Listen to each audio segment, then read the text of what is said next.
I think Star Wars is such a part of people's lives, and it's something that they just see now on a regular basis. That when you say George Lucas and he created it, I don't think people give enough full value to what that means.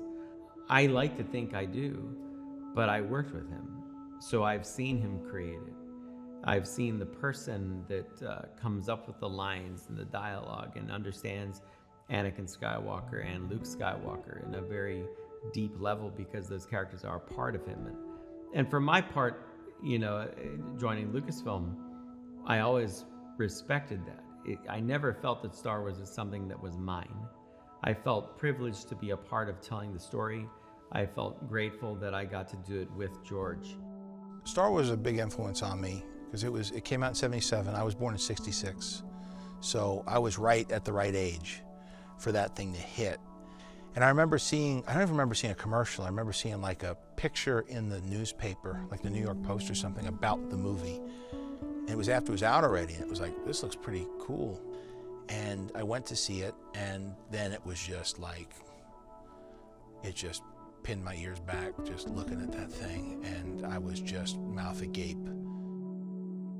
Yeah, it's amazing. It's really, for me, I felt with the pilot, my job was to show this guy as he is, as he has been, a hardened kind of weather-beaten person that, has been through things we can't imagine and is just doing a job.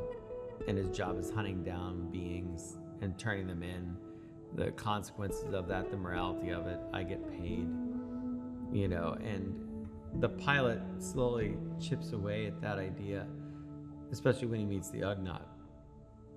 And this little, being is suddenly helping him and then challenging him.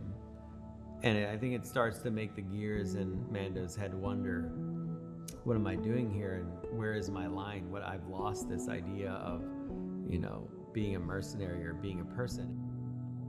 The show, to me, in the most basic storyline, is about a man who's been following a way of life and has that way of life sort of upended by the introduction of the baby. And it sort of changes his life, and I think he's reevaluating his priorities and what means something to him in his life in the world. So I think it's really sort of about a man discovering something about himself that he had never known until he met the child.